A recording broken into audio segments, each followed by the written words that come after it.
Pollard's on a double though, and he finds the third to the smoke. It's just an ult. Yeah, he gets a 3K with an ult. With 3 seconds left, Final lands the pre-fire. Nobody can kill him in time. Yeah, he clutches it out. What a play from the alibi as the lobby player goes unchecked.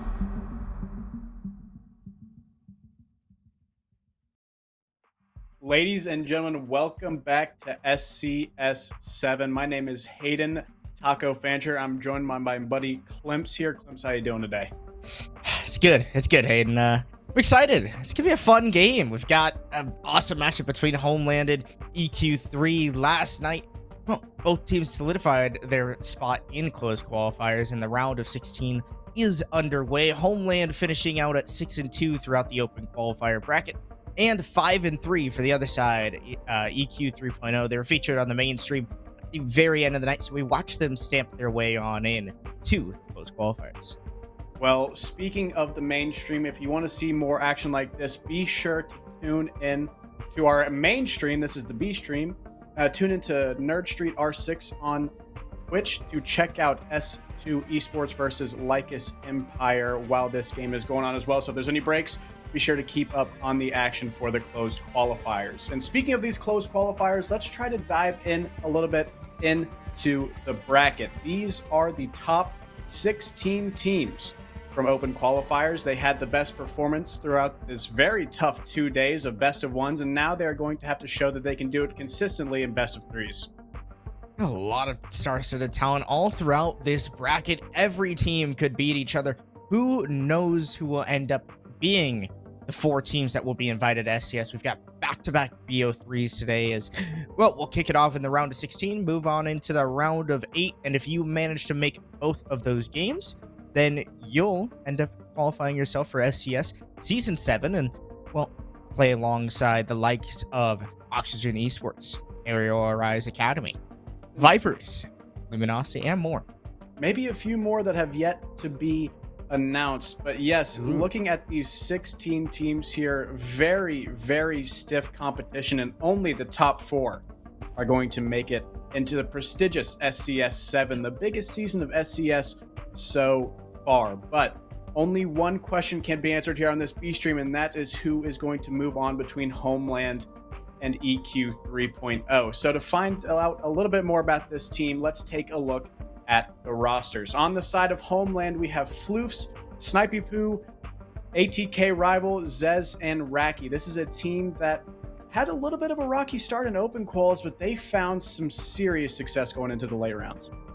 Yeah, well, Hayden and I were talking just a little bit pre-show, and we saw that Homeland seemed to struggle a little bit coming into open quals. The first day, I think they went up like 2-2. I can't remember exactly what their record and standing was, but they closed out day 2 very strong, finishing up at 6-2. So they've got a little bit of advantage over a team such as EQ 3.0. Their roster consists of Zach, Z, Semi, Duke, and Haiku. So a lot of good talent between both rosters. EQ 3.0 obviously was streamed, so there's a lot of information that Homeland may have been able to gather from watching EQ 3.0 play. And, well, I guess we're going to find out what maps we go to first. A lot of the times in qualifiers, you'll see teams repeat maps that they go to. We're in a best of 3, so different and contrary to how we were the last 2 days. You'll see a ban, pick, ban, and then we'll find out our decider. Bank and Cafe will be the maps that we go on through, and Homeland will start out on defense on Bank as EQ 3.0 chose that map. Homeland choosing Cafe, and EQ 3.0 will elect to start out on defense as well. Our decider will be Theme Park, so not typical stock standard maps, very team-oriented based maps tonight on this BO3. Yeah, one thing that's very different about these teams that leads into maps like Bank, Cafe, and Theme Park is that their core rosters have been together for, as far as T3 is concerned, a pretty decent amount of time. So they've had some time to gel and figure out how they want to take advantage of these maps. And so it's going to be really reliant on team play going forward into these games. Yeah, it's gonna be a lot of team play between both of these rosters. I think EQ 3.0 has a little bit less of that team play style. They're very solo, and I want to say they rely a lot on Duke to really make big plays. You saw him drop like 24 on the mainstream last night against I but I can't. I don't have that good for memory. Doesn't All the matter. forehead, Doesn't matter. no It's the memory. Duke show. Doesn't matter. Duke dropped 24. He went crazy, right? And then Homeland, well, they've done pretty well, and they're a roster. Yeah, they lost one of their main players when it came back to some of the other minor leagues, such as Xenon Gaming Series, where they ended up taking the crown there. And well, their roster has changed a little bit, but they've still got a good core, and their captain and IGL of Cohen as well. Homeland is a very good roster, and they're much more team oriented than EQ3.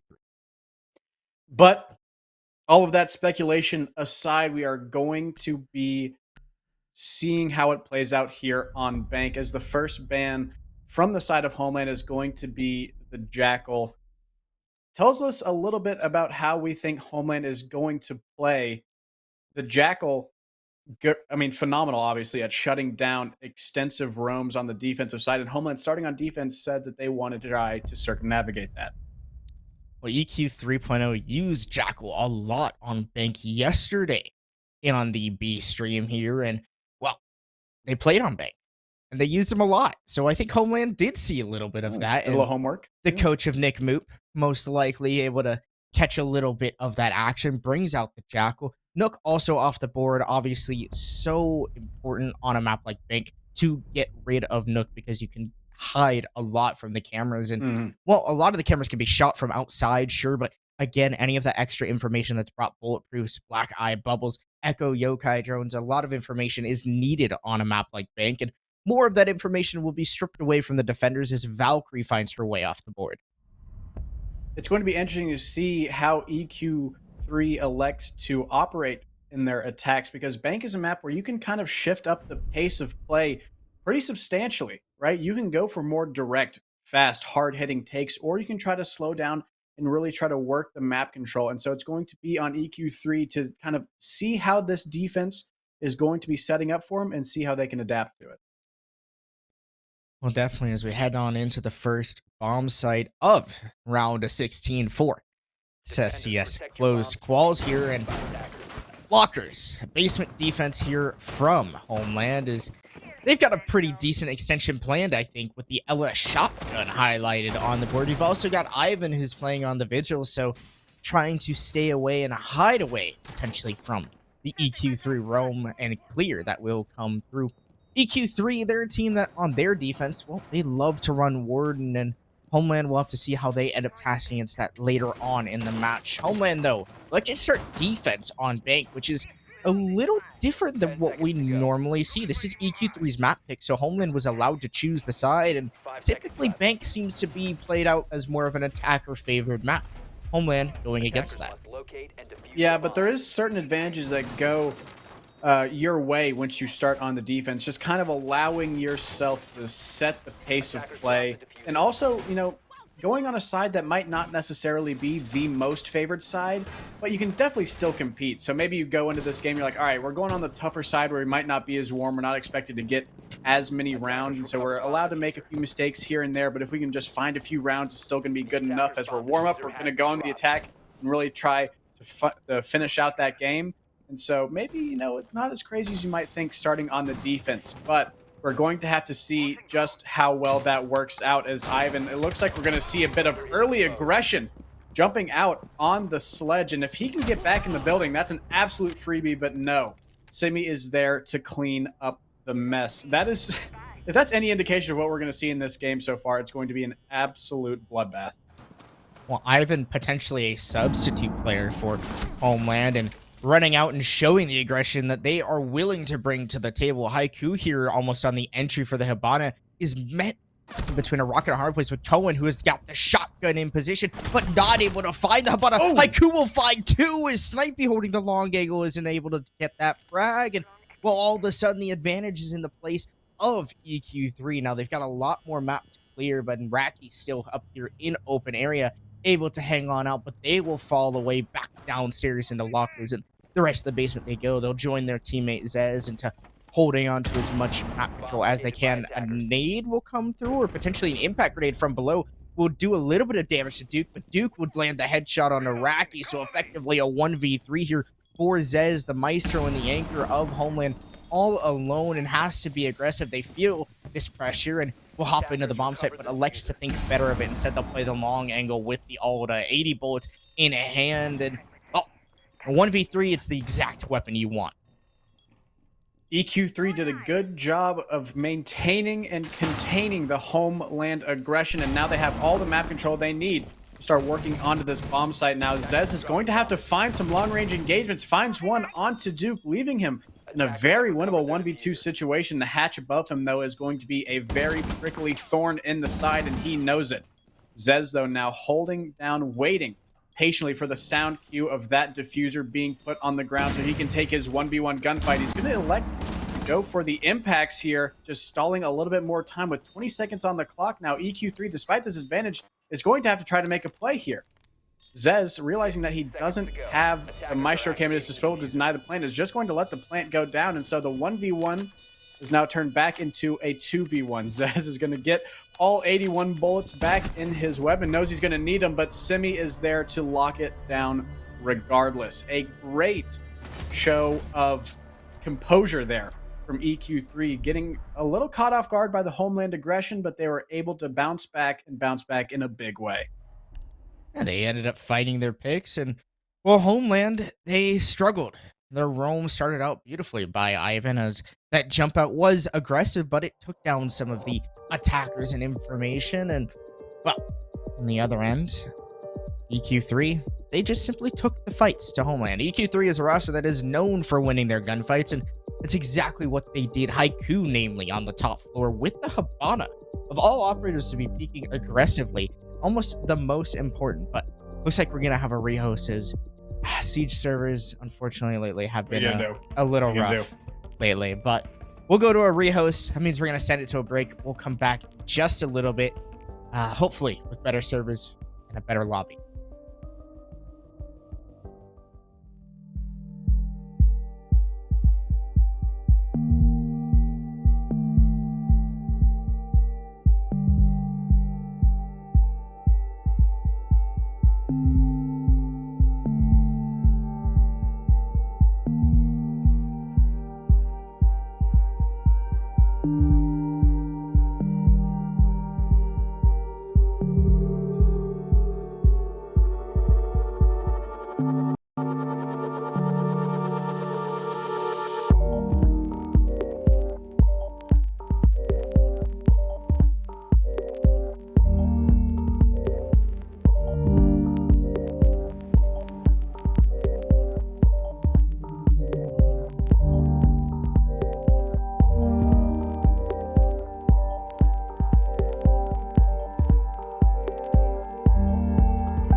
And we are back with the long-awaited round 2, the return to bank. I thought I'd never live to see the day, but here we are. Homeland going to have to find something a little bit differently if they want to turn around the, honestly, pretty dominant performance from EQ in round 1. EQ3 pretty much did whatever they wanted to onto the Homeland offense, and Homeland didn't look as strong. Now, they're claiming maybe server issues, and I definitely don't think the yellow shotgun should have lost that battle to the Habana Haiku outside the janitor hallway, but that did end up happening, and maybe we'll see a different fate this round. Instead, though, Cohen will bring the Mira on the board. Rocky electing to bring in the Goyo Volcan canisters, and a completely defensive change in the defensive lineup here from home. Definitely, we're still going to see a big emphasis on this early roam. And I think, honestly, it's definitely not a mistake. This basement site, if you're not trying to kill some time and kill some info, and maybe even if you're lucky, kill some attackers with an early extension, you're doing it the wrong way. And so it's good on Homeland to, despite the fact that maybe those early gunfights didn't go the way they wanted to, they're kind of sticking to their guns and saying that they can hang with the guns of EQ3, especially on these kind of early risky gunfights. And so we're going to have to see how that pays off for them as they go here into round 2. Well, round has begun, and EQ3's attack has begun. A lot of damage done to Snipey, and well, Snipey will actually fall as Duke able to get him through the wall, potentially, of open area and in the kitchen. An early frag here for EQ3 as it turned tables here for Homeland. They're not able to start off the round with an opening pick, and there is no trade to come of it. So EQ3 will have the advantage here in the beginning half of this attacking round. EQ3 with that free pick are just going to have to slow down the remainder of this attack and make sure they take advantage of the great work that Duke has done early. But Ivan is just going to slip through the cracks of the attacking information and find that refrag, late as it may be, on to Z, and that is your Yana down. Both nades in pocket and a very strong gun to go with it. Well, there won't be any more of those grenades on the board, at least from the pockets of Z, but Zach, the other Z in the lobby, will.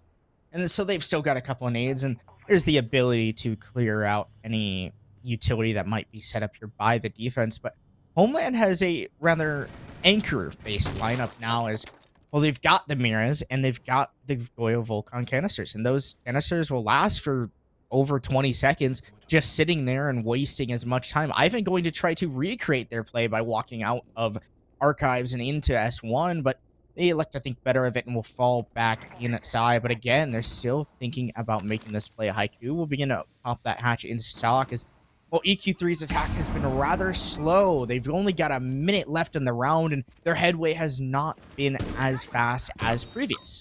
Zach now looking to find their way in open area, and Duke has done so as well. So effectively, most of the roam has been taken care of, except for Ivan, who still remains in this Archives position. They're able to bring down Semi and might look to do more damage. Zach will eventually bring down the roaming Vigil, so it all boils out to a 3v3 even advantage, but the time certainly in the favor of Homeland.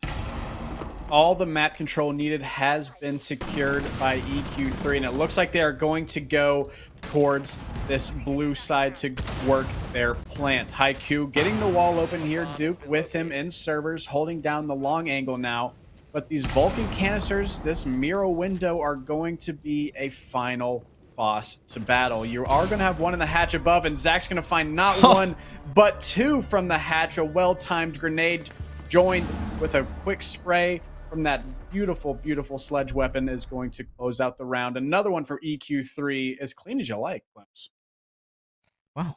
The nades were off the board from the Yana, but like we were talking about earlier, Zach still had them, and the defenders did not take into account that open area hatch being opened up, and the access to the red hall for the attack was levied, and simply Zach able to sit up there and cause some serious damage to the rest of the defenders. The Goyo Vulcan was popped, and the round was not won by planting the objective, but rather kills. And that's exactly what needed to happen for EQ3. They spent so much time on that roam clear. It took them for what seemed like forever to get to the control that they needed, but eventually it ended up working out in their favor. They picked off the last few Homeland attackers, and they've taken their second round in a row here on Big. Homeland now electing to go upstairs. They've got a change of thought and a change of sight.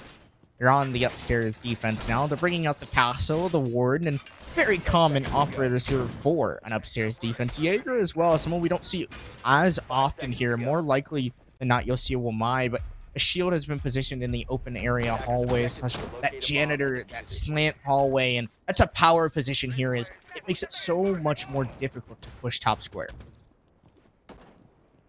An entirely stylistically different site, the top floor versus the bottom, where instead of relying on map control to keep attackers at bay, you are instead setting up these long and dangerous lines of sight for operators like the castle, like the warden, to levy those 1.5 sites and just be absolute nightmares. So EQ3 are definitely going to be having a lot more gunfights to chew through this round, and it's up to them to win them.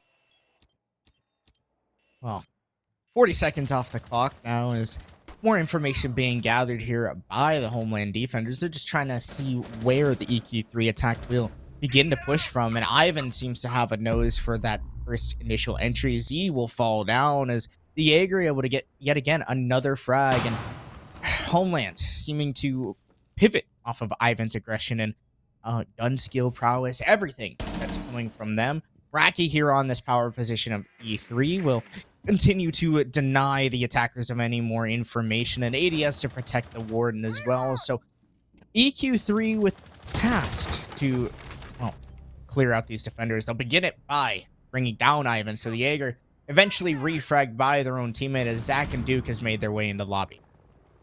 Yeah, once again, the patience of EQ3 was paying off there, but not until Snipey stepped in and another pop out is going to come through for Homeland, but Duke is going to ignore that and use the information knowing that someone's off site to push on through. But Koyan and Zez are going to find 1 and 2, leaving it all up now to Haiku in another clutch situation. This time it's EQ3 on the disadvantaged side, but Haiku, one of those few support players in all of Rainbow Six who is honestly more scary than any entry. This guy is an absolute nightmare, especially with weapons of Habana at his disposal. So he is going to have to try to isolate these gunfights, but with all the angles set up here from the Homeland defense, he's going to have a tough task ahead of him.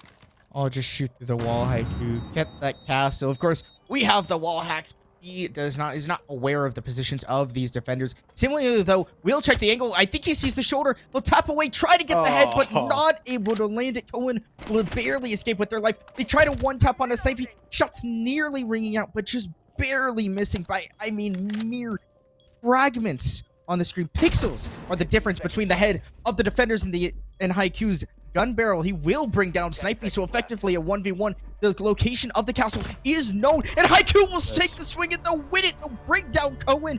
And Haiku, just as you were saying, Hayden, one of the most scary support players to take a gunfight with, and both of the Homeland defenders lose it. That's the second round that I'm going to attribute not entirely, but almost entirely to Haiku. This round, obviously, a 1v3. I think a 4K as well. Didn't you get somebody hopping out? So at least a 1v3. And round 1, his team lost 2 early gunfights. One was refragged, obviously, in a 3v4 situation. He finds not 1, but 2 of those top floor roamers that if he doesn't deal with, not only can, obviously take out attackers, but also just be an absolute thorn in the side late rounds. He found them and cleaned them up, no problem, allowing his team to work onto the site and get that early round, that first round of this matchup. And now, once again, he has come in clutch. Haiku, the newest pickup for this roster, is showing why he definitely deserved the spot. 10 seconds to insertion. he was a very good player. I've seen him on plenty of rosters, and he's showing that prowess right there. I mean, there were so many times where he checked the angle, and I mean, he was pixels off of the head of the castle and the alibi as well. Still won the fight, so I mean, kudos to him. But I want to say it's almost Homeland playing that so unbelievably poorly. They were too far spread out as defenders. When you're in a 2v1, you want to establish a crossfire. You want to be able to get that refrag. You should never lose a 2v1. Now, Haiku did make the better play and simply was the better player in that moment. And sometimes those things happen and will dismantle teams. But to lose 3 defensive rounds here on Bank is not a great start for Homeland, considering you chose to defend first. EQ3 did choose Bank, so this is their map pick, maybe a territory that they are more comfortable on, and well, they're showing just why. Yeah, Homeland not having the start they probably would have wanted, but now they are going to try to bounce back. They thought maybe they had this top floor site under wraps and just threw it away in the late round. I agree with you. Just played not very well. They, you can just kind of sit back there and let them go for a plant. You don't really have to try to take those engagements, especially when it's an engagement against the hot hand of Haiku. But this time now, they might try to play it a bit differently. That E3 wall being opened up is going to provide a deadly line of sight for any attackers wanting to repel on that long E3 window now, and Homeland has been pushed farther back into the site.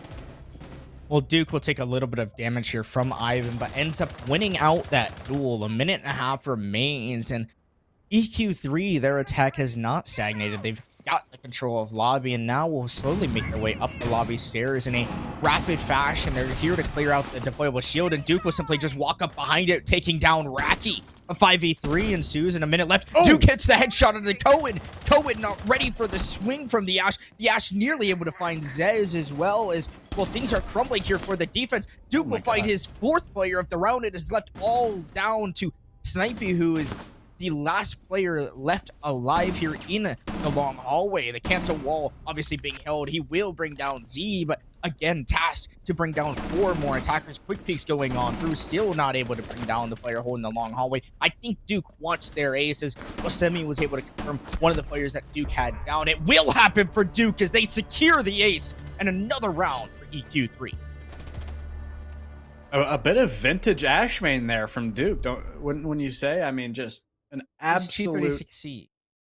Yeah, but it's the thought. It's not. I'll give it. Not the paintbrush. It's the painting, not the paintbrush. It's a very similar result, I would say, to a vintage Ashmain, and I appreciate your correction. But still, regardless, Duke. I mean, okay, maybe he got a little offended that we are giving Haiku so much credit for their previous success, so he wanted to step in and be like, hey, by the way, since the rehost, I'm 8-1, so I just wanted to remind you that I'm still here. And hey, message received. And unfortunately for the side of Homeland there, I think that defense fell apart as soon as your Wamai, your only source of utility denial, was your first pick, right? We saw, I mean, in the hands of Ivan, what do you expect? That guy is apparently just an absolute crackhead. He's going to find early gunfights whenever he can find them. And when you're on the Wamai, when you're on a gadget that generates over time, your impact, your worth increases as the round goes on. So staying up is paramount. And you saw how big an impact that had, just him dying early, because the Ash was able to just walk up Spiral and deal with that shield on the long desk immediately. Just one Ash charge, that shield is gone, and the power position for the defense is now turned into a spot of weakness. He was able then to just go and just completely pick apart the remaining 4 Homeland defenders. Despite the denial of the flawless round, it still was about as close as you could get. Well, EQ3, they've been winning their gunfights, and certainly Haiku and Duke, 2 players to name that have done so much damage here to the Homeland defense. Losing 4 rounds in a row is tough, and losing that start certainly won't help. Snipey will get the refrag on the Z, so essentially 2 players will die immediately, but Semi will take down Raki. It's the 3rd bomb site that Homeland is trying to defend, and well, they only have 3 members left as they've struggled so much here on their bank defense. EQ3 with the advantage early on in the round, and Semi again will take down Cohen as they lose out their gunfight now, and Semi again trying to get aggressive. They're going to get tagged down to 1 HP. Eventually, Snipey will win out that duel, but they still have to kill this player in open area and on just 1 HP. Snipey is certain to die soon. They will fall to Zach, and it's all left down to Zez. Deja vu from the basement in a 1v3. EQ3 showing that they do not need that Jackal to deal with a roam. They are doing a phenomenal job of isolating and then dispatching of these Homeland defenders who are just trying to find these early gunfights, and sometimes they're finding them pretty well, and they're just losing. But Zez now is going to have to win not 1, but 3 in a row. He finds 1, but is immediately picked up, and clean round yet again. I sound like a broken record, but EQ3 are just making it look oh so smooth. I want to retract my statement from earlier about EQ3 maybe not playing as much of as a team as Homeland I would have expected at least.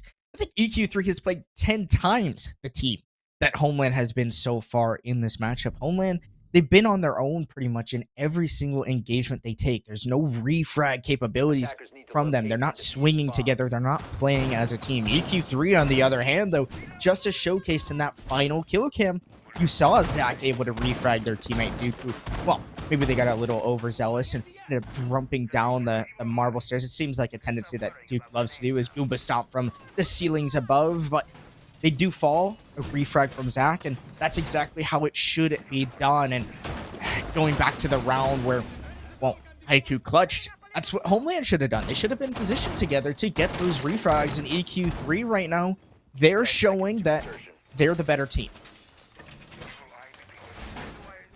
We talked about Bank being a mildly attacker-sided map, and it's going to have to be an incredibly attacker-sided map for Homeland to bring this one back. They still have one chance at making something happen on the defensive end, and it looks like they might play a little bit more reserved. We're kind of seeing a final evolution of their base of defense. First time we saw some roam, and then a little bit of denial, and the second time we saw a little bit more denial, and then this time we got the Goyo, we got the Mira, and we have the Maestro, all there to try to deny that late round plant. Oh no. But unfortunately, it seems as though those Miras are no longer going to be operable, as the smart pick from Duke there, getting those Twitch drones in the site, are going to deal with those Mira windows pretty early, at least one. I'm not sure if they got both, but I definitely heard at least one, at least the one that's going to be a real stickler, which is that Red Hall one for this EQ attack. The EQ attack, ever so scary. Snipey will kick it off, and they'll bring down Zach, so it's a good start for them, but Snipey running around like a headless chicken inside a CEO will be cut down by Z. Semi will take a lot of damage there in lobby, as well, they've been in an engagement with Ivan, and usually Semi is to win out that battle. Ivan, though, wanting to prove different. Back to Locker's defense is Homeland, so they've got plenty of ground to fall back on should they choose to leave their positions. Ivan's still hanging out on bottom square, will begin their path of walking up square, but instead it falls on back. Semi in this position in lobby on just 1 HP, taking cover behind the pillar, but now has their teammate of Duke to help them out in this clear, as he will work their way down the marble stairs. Might be able to catch a defender, but no, they've fallen all the way back down into garage just outside of the door. Ivan, all alone on their roam, will end up falling in archives, so Jaeger no longer on the board, and with 60 seconds left, Homeland look like they are in shambles right now. EQ3 on the attack. Sure, Semi is 1 HP, and yeah, Raki, you've got those Goyo Volcan canisters, but EQ3 has more men than you. This denial-heavy setup is going to have to work out extremely well for Homeland here in these last 30 seconds, as Zez aggressively holding one of these hatches, trying to find a pick, trying to even out this man count, but EQ3 ever patiently is just not going to give him the gunfight he so desperately wants. Duke, with a little bit of info now, is going to start working down these main stairs, trying to play a little bit of cutoff here, as EQ3 slowly surrounds this site, but it might be too slow now with only 10 seconds left. Raki finds one onto Haiku. Duke, though, coming down the main stairs, finds another one onto Zez, finds another one onto Koyan, and now it's a 1v3 for Raki. He's just praying that the plant doesn't go down, but Z sniffs out the remaining defender just a little bit. The spider senses were tingling, and it was a lot closer than I think it needed to be, but EQ3 get the result nonetheless. Maybe they just want to win the route or the map without planting. I'm not too sure. But EQ3, a flawless attacking half on Bank. Homeland clearly choosing the wrong side to start off on EQ3's map pick. They feel very comfortable on Bank, and well, that has been displayed here through the first 6 rounds, but now it's Homeland's turn to attack.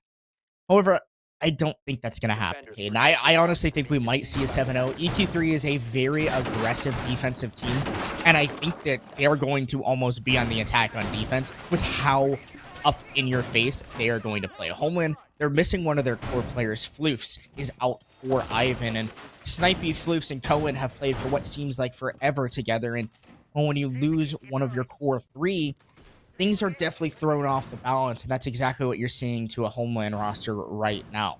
EQ3, though, nothing to discredit from them. They've looked absolutely flawless so far. Very aggressive rounds, and they've won plenty. Good clutches coming out from Haiku, and EQ3, they've been winning their fights, and that's what they need to propel themselves on into the round of 8, and right now they're looking like they might just be able to do so. A bit more of a conventional lineup here, defensively from the side of EQ3. We're seeing basically any operator that can provide you some util burn. They're bringing it the Jaeger, the Omai, and the Aruni. But it's going to be reliant on Omai staying alive to actually take advantage of those magnets. Z, though, getting a little bit aggressive, is just going to fall back, wasting time. Raki, though, sniffs out the aggression from the smoke and punches it immediately. Snipey following up with a pick onto Zach now, and maybe, just maybe, Homeland might be bouncing back as Raki finds another one. Well, Homeland have themselves with the advantage, but they've still got to find the last two defenders of EQ3, Duke and Haiku. Two star players right now for EQ3 are on the board. Duke will fall, so it's left all alone to Haiku. We've seen him do it before, maybe not a 1v5, but they've at least clutched a little bit. They will start off this adventure by taking down Ivan, so the Habana falls. There's 4 more bodies, but so much time for Homeland to play nice and slow, find this last defender of Haiku. A nade will come through, but it will sail over Haiku's head. They'll still continue to pre-fire and try to land the shots. They're not able to do so. Eventually, Snipey's bullets will find the head of Haiku. So Homeland able to net 1 round for themselves. They got plenty more to come back from, but it's a good start. Even if this map, and I don't want to speak ahead of myself, but even if this map might be a bit too far gone for Homeland, it's good that they get a few rounds or even just one under their belt to get a little bit of momentum, a little bit of confidence going into map 2, because right now it's kind of just focusing on the future, right? The past is in the past. You can't really deal with that. You can't really fix any of that. So it's now focusing on the now and then focusing on the future. Homeland doing a great job of bouncing back, finding those early engagements and winning those early engagements, and maybe humbling EQ3 just a little bit. EQ3, they put a pretty good buffer for themselves, so I do think they will end up finding a round to be able to close out this first map. They've been so deadly, so strong, and I think they just, you know, it's kind of one of those things as a player. We're up 6-0. Let's do whatever we want. We've basically been bullying the other team, and Homeland, I think, feel very bullied, and well, they've started to show up on the scoreboard. Snipey, namely, has heated up now as they're the only player as a net positive KD. And hopefully the rest of Homeland will be able to take this map kind of as a warm-up as we go on into Cafe as the second map, and maybe a better result. Well, that is all yet to be seen, but now Homeland yet again are going to have to deal with this basement defense set up by EQ3. Duke, again, getting early, aggressive gunfights, and is just trying to find that pick. If he can find one onto Ivan here, that would be huge. The Habana taking a lot of damage. Would have been absolutely massive picking that Habana early, keeping some of those pesky hatches closed, but no. He's able to hang on with just a sliver of HP to his name, and now the rest of this Homeland attack is going to have to try to sniff out these roamers. Well, heavy roam upstairs here from Zach. They're all alone, but so much time wasted already. EQ3 doing a great job to, well, spell out Homeland and continue to whittle down that time. The clock's already ticked down a minute, and, well, 2 of those remaining. Homeland, they still got to find the inside of the building here. They've got to find these roamers. Zach, namely upstairs, is still going to be a troublemaker for Homeland. Zez seems to be somewhat aware of the position, but they've got the diffuser in hand, and it would be extremely silly to go and try to fight Zach. Now, they may have actually been misdroned. I don't know if Homeland is aware of the positioning of Zach, and this could prove deadly come to the end of the round. Yeah, Raki doing vert right beside the lone alibi, unknowing the location, but Ivan is going to, despite his lack of HP, find our opening pick onto Duke. That is the Malusi off the board. They dueled earlier in the round, and Malusi got the better of him there, but Ivan is going to have the last laugh here in this round. But it might not be over just yet. That alibi still upstairs, still lurking, just waiting for her moment to shine and getting a little bit more aggressive, knowing the pressure is piling up on Zach at the top of these blue stairs. This is every roamer's dream, being left alone, undroned. You can basically do whatever you want because there's not going to be flank drones at the top of those stairs. Semi will begin to pop those gas canisters as Zach begins to make their movement against this Homeland attack. More time to be stalled out by Semi. Raki will bring down Haiku and Zach. Now it's your time to hit. It will bring down Ivan, so the Habana falls, but the position now being made aware to Zach. They will spot the sledge through the floor, and they have evened it back out. This roam has paid off huge, and Homeland's blunder of misdroning the alibi is starting to fall apart. Semi with the retake into open area to help their teammate. Zez and Snipey, the last two attackers alive. The bomb site has been cleared on out. Zez will begin to plant the diffuser as the retake will have to come through here from EQ3. The coverage from the Ash holding the long angle across. They might be able to find a couple. Ace now. Zez, they've got the diffuser down. 30 seconds left for EQ3 to get the counter diffuse. Snipey will even it out and take down Semi as well. Their position has now been alerted to. EQ3, the defense has to be able to deal with these two players, and they'll try to swing on through. Zez trying to provide assistance to their teammate, but have swung the wrong way. They do know the position of the Juan, but can they find Zach? Zez in a 1v1. Will they be able to win out the clutch? The roaming alibi not able to do it, and it's Zez this time. The hard support for Homeland able to come out with a clutch. That round was vexing. We'll call it vexing. Is that a fair assumption right there? It's crazy how I would say almost lucky the Homeland attack got there, because you saw them piling up bottom square, ready to deal with that smoke on those blue stairs. And it felt like they just called a rotate not 5 seconds before the alibi above tried to go for her flank. She was only able to find one bottom square. She found one later through the floor in the small office. But since before that even happened, Zez has rotated, right? He was already on that west side working his way down main stairs and got straight into sight. The retake from the smoke above looked like it was going to be absolutely massive, but unfortunately, if you're an EQ3 fan, Zez was in just too early, and Snipey was there with the cutoff. Snipey obviously showing up in a big way here. And so that's a recipe for success if you're Homeland. And that's a great little bit of adaptation from the Homeland side, dealing with what seemed like impossible odds. They were able to win that one out. Definitely don't think they should have won it out. No. The positioning of the ace ended up just being really convenient for Homeland. Obviously, that flank came in from Zach, and they eliminated 3 of the Homeland attackers. And there's a what are the odds that an attacker has the diffuser? Like 17.5% or something like that, because there's 1 in 5. Well, 1 in 5 odds that the attacker would have the diffuser, and unfortunately, they weren't able to find the man carrying it. It was Zez who was able to plant the diffuser and then win out that 1v2 clutch. So both supports on both rosters showing that they can win their 1s and win their 1v2s. As you saw Haiku do it just the same a few rounds earlier on in the match. EQ3, though, still with the advantage. Zez trying to find the long angle, but will actually lose their life, so the hard breacher falls off the board, and Duke wins out that one. Huge gunfight there. The Jaeger.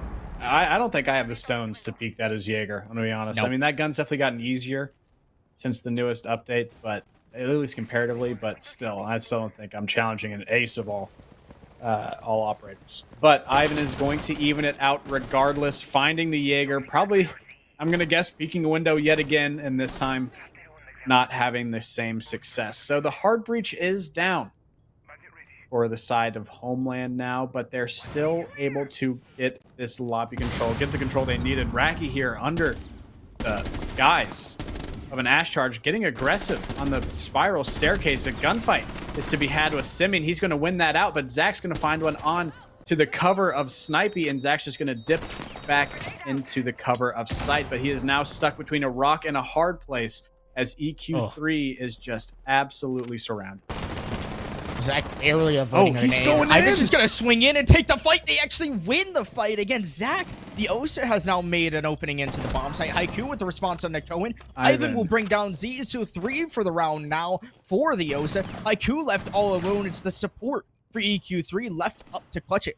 Both Homeland attackers are down to 50 HP, so it is a very winnable situation. Haiku hits the head onto Ivan, and now all of a sudden, Haiku rather, has the advantage. Raki will wrap around and try to a couple of shots through the wall, not able to land it onto the head of Haiku, and a few shots will ring out between both players. Again, not finding each other. Still a dance of ring around the rosy as Haiku has found themselves back into the bomb site, and Raki finding themselves into the janitor closet. Still unaware of each other's positioning are both players, and more damage done to each of them as Raki brought down to 25 HP and Haiku just below 50 HP.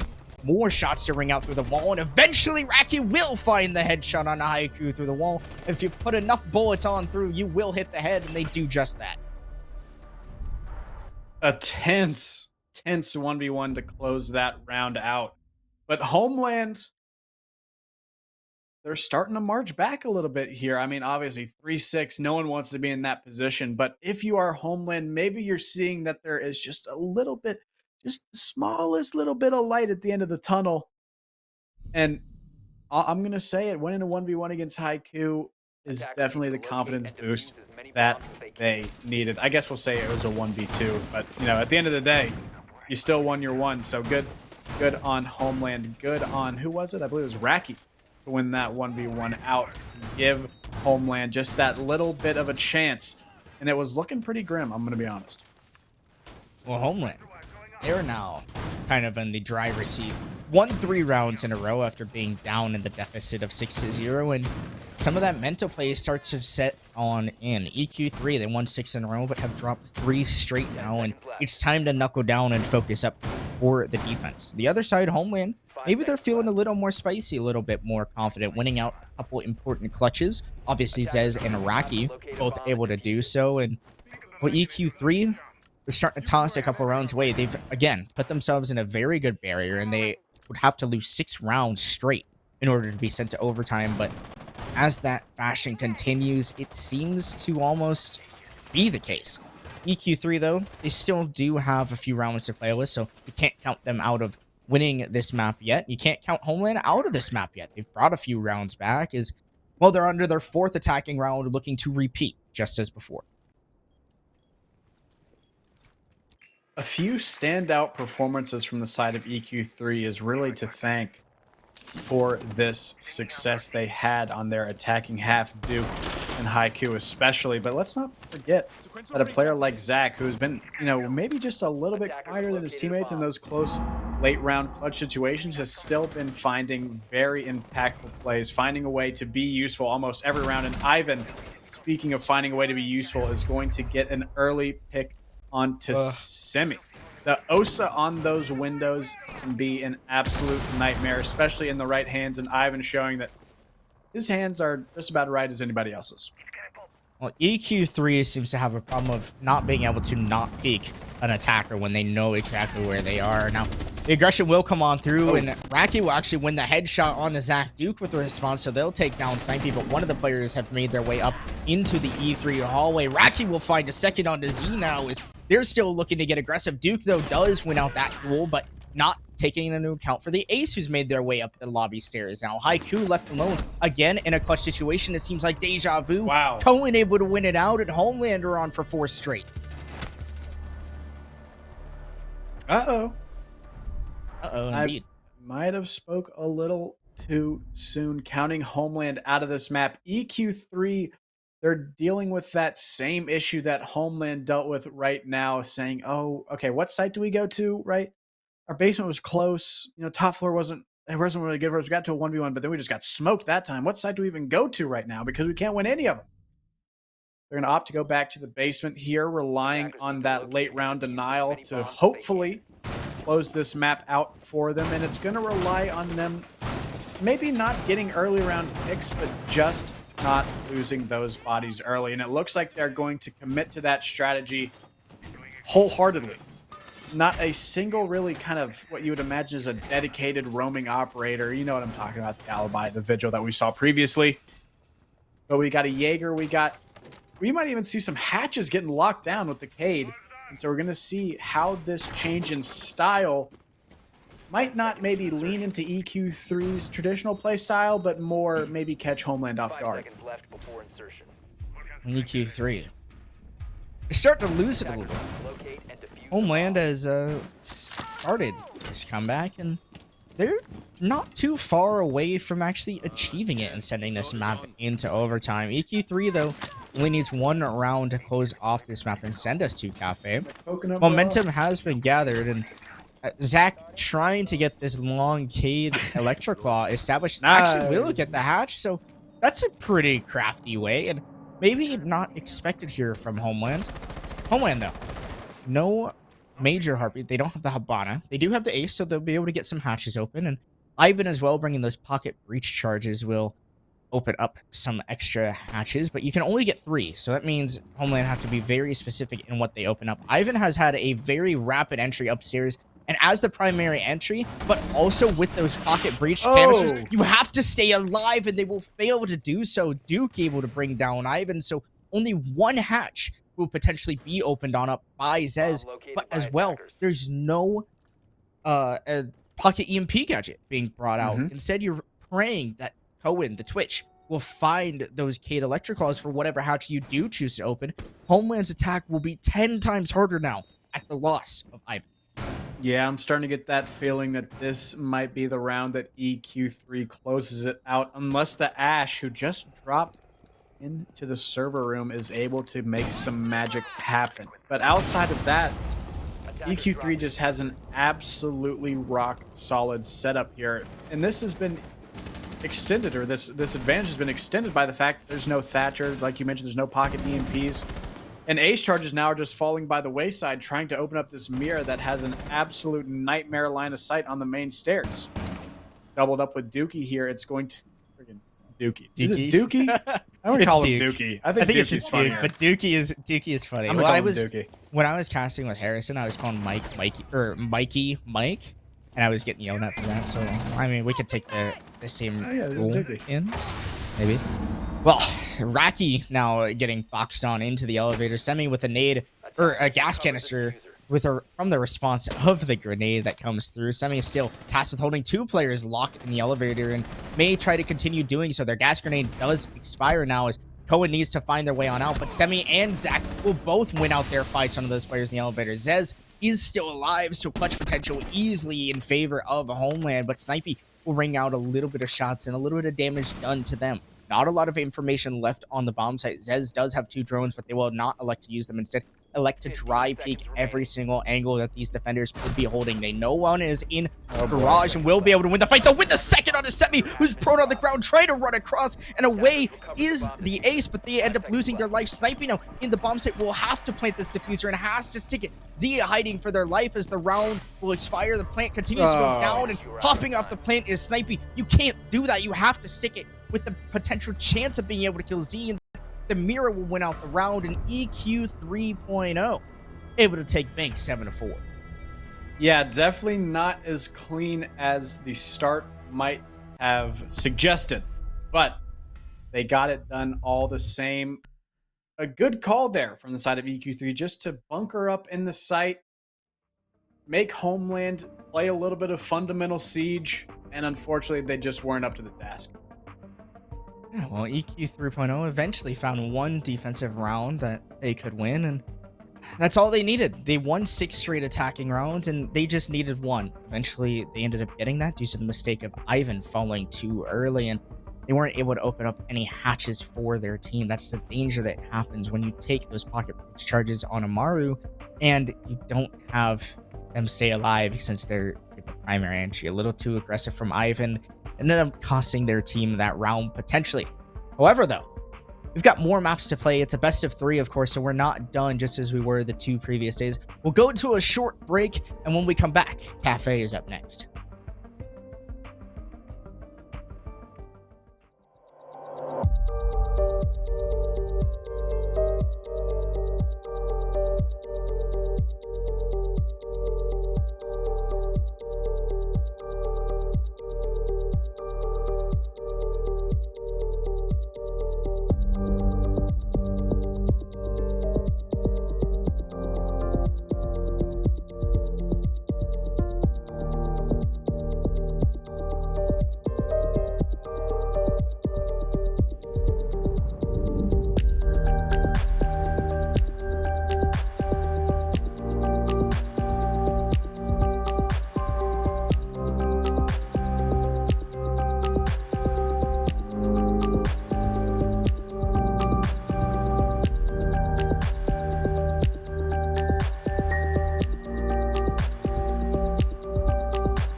Although, and he finds the third through the smoke. It's just an out.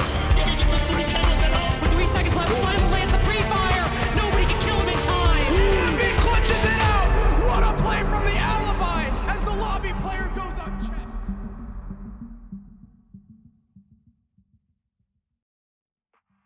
Well, that was a quick break, and Hayden and I are back. Obviously, we just watched EQ 3.0 take down a Homeland on bank 7-4 after going up 6-0 on their first start. They were able to finally find one defensive half, but now after the break, we've moving on to Cafe.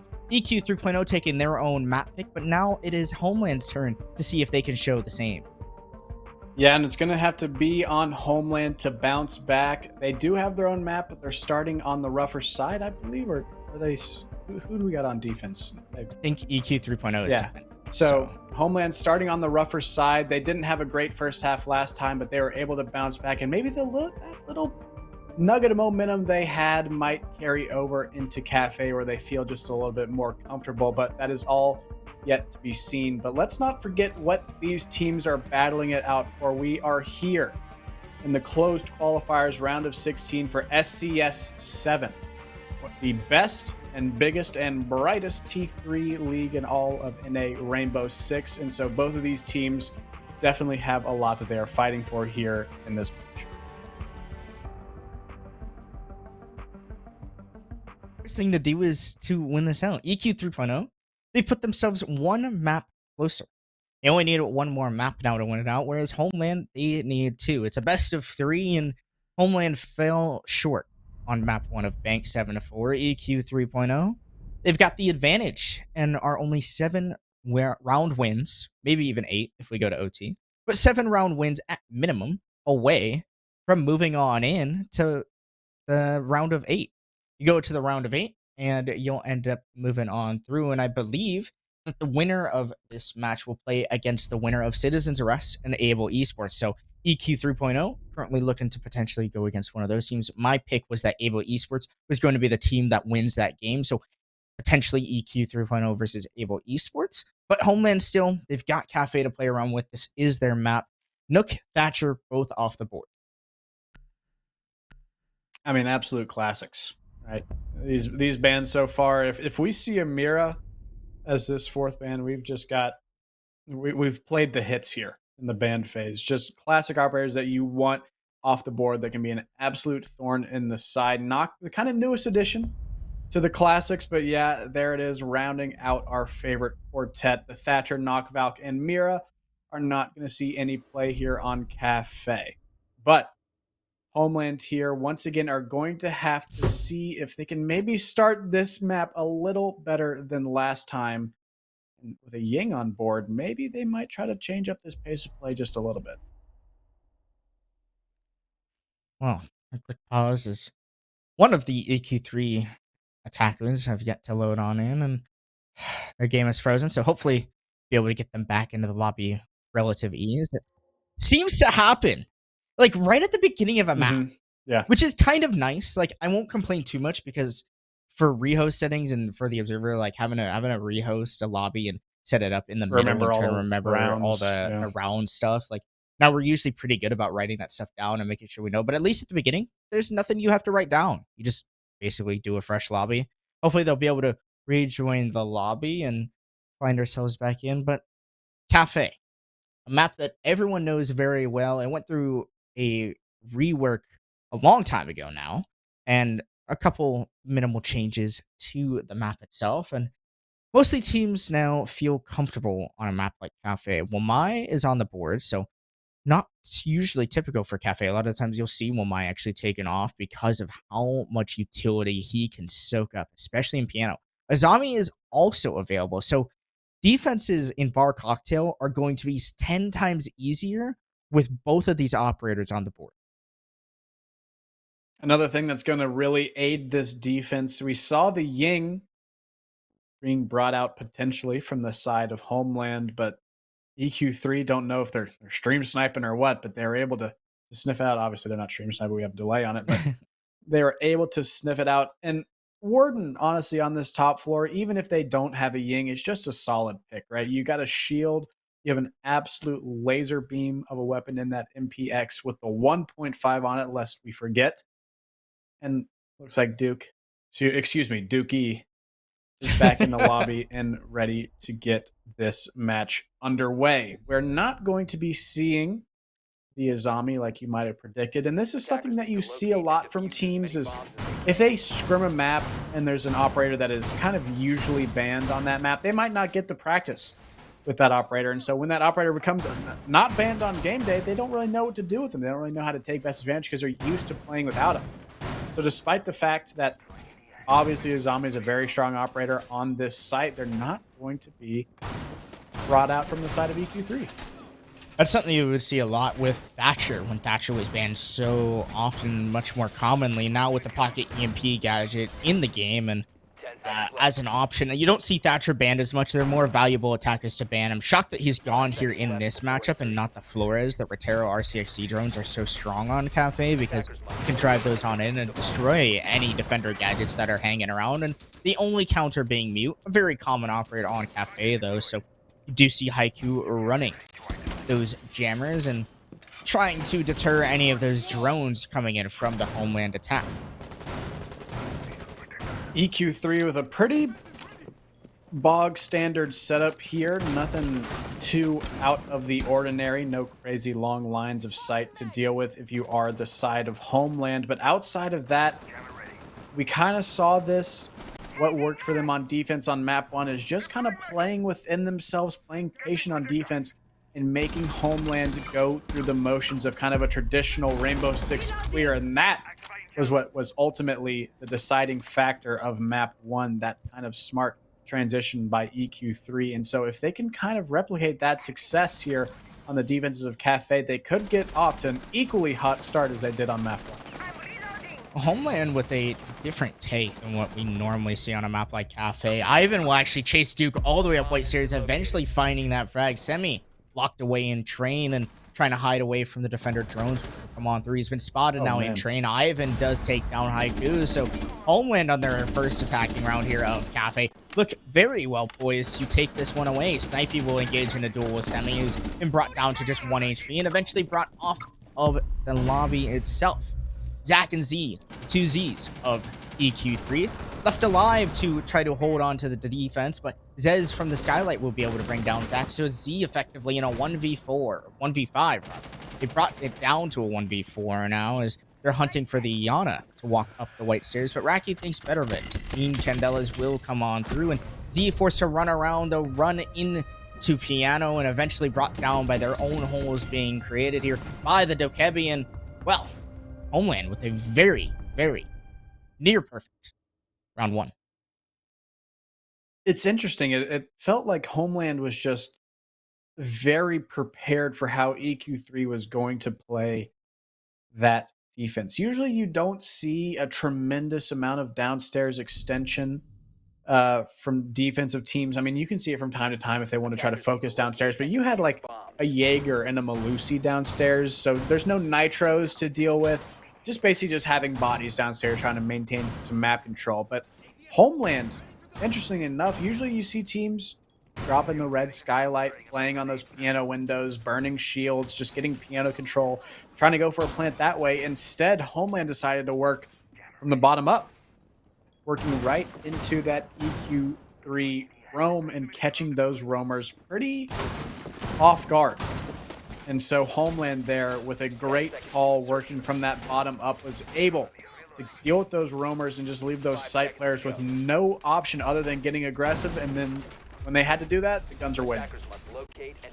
Homeland electing to go with the same attacking lineup. No hard breacher on Cafe. A little puzzling if you ask me, and something that is so important on a map like Cafe is having the hard breach. I think Homeland are going to elect to take that same attacking philosophy, but this time EQ3 will be much more prepared for it. Obviously, it's something that you don't see as often, or maybe as you normally see, but Homeland now, well, they've got to change something up at least a little bit. They're going outside here on the snow balcony and might try to find their way on in below, but again, Snipey just walking up the red stairs has made some good progression inside. Ivan as well with the Gone 6 and into reading they will go as well they'll try to kill one of these defenders holding the vertical angles that have been made by the mute shotgun. Shots will ring out, not find anyone though, and 2 minutes left on the board. Middle floor control effectively established here for Homeland. Yeah, Ivan, a player who is not afraid to really engage in some early aggression, getting that reading control early. Duke, though, the lone remaining defender here on this second floor, might be able to make something happen, but he has been spotted out by a drone and now has to retreat back into the recesses of White Stairs now, and EQ3 has been cornered off into this top floor. And so now we're gonna have to see what happens to this Homeland attacking philosophy if they don't get those early round picks. Unfortunately for Duke, they do find one pick and find another one as Ivan works up the White Stairs. He tries to find more. Bit of an overheat as Zach shuts him down, but Snipey across the map is going to find Simi hiding in Cigar Closet, and now and once again, the guns are coming alive. Zach in a 4v1, another clutch situation, but Raki is going to shut it down. Homeland showing that maybe, just maybe, Cafe, they might have picked it for a reason. EQ 3.0 has no idea how to defend that take from Homeland. 2 rounds in a row. Worked to near perfection. Homeland, well, they found 2 attacking rounds, but it's time for EQ3 to make a change. They're going down to kitchen service and cooking, and cafe attack, not usually preferable, but you can make something work of it. Bank, we saw a lot of attacking wins from both teams, so maybe both of these rosters are just horrific at defending, have creative attacking strats, and we're just watching a bloodbath on the attack. I'm not too sure, Hayden. It's very odd to see a match like this. You don't usually see Rainbow Six Siege ever be this attacker-sided.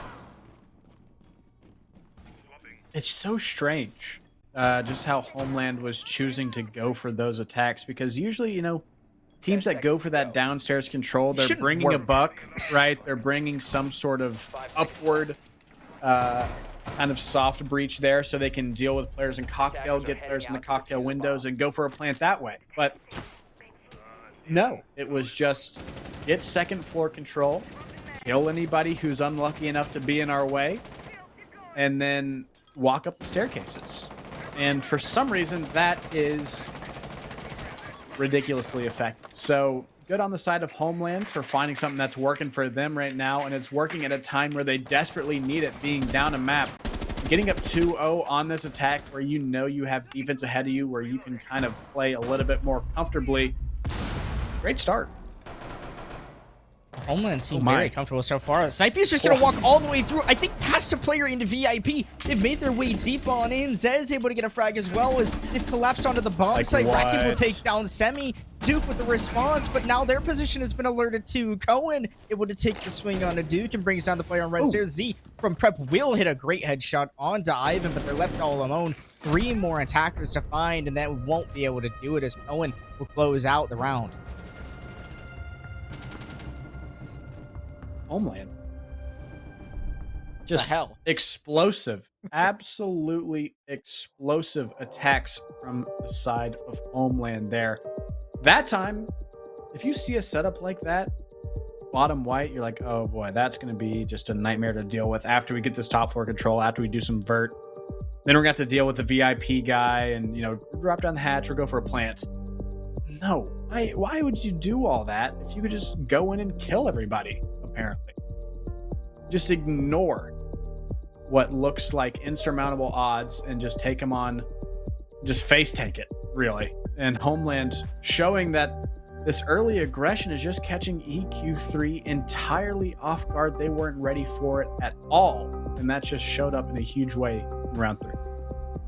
The Homeland attacks are so different from what you see on Cafe. I like watching the style of play. They're very aggressive, and EQ3 they're left on their heels and they're not able to turn around, and they seem like they're just simply getting flat on the coverage. Their defenses have been piss poor, to say the least, and Homeland with 3 attacking rounds. Only 1 defensive round has been won so far in this series through 15, or well, we'll be heading to round 15 total out of these games. We went 11 on Bank, and now we're going to round 4 here on Cafe. So I guess this is round 15 that we'll be heading to, but 14 straight rounds and only one defense to come of it. Very different than what we typically see in Rainbow Six Siege, especially for a map like Cafe and even Bank a little bit. You do see at least some more defensive wins than normal. An update on the other game that's happening on the A stream, twitch.tv/nerdstreetr6. Lycus Empire currently with a 6-3 lead over S2, and they are looking to close out this map here of Skyscraper that they are on. So as we're balancing between both streams, I still want to be able to give the viewers a little bit of an insight into what's happening so you're not having to click tabs all the time. That being said, you should probably have them both open. And, Yes. and the Watch 'em SCS both. Twitter. And our Twitters probably too, right? And ours. Yeah, go look at Twitters. ours. Yeah. Clearly. And our observers Twitter.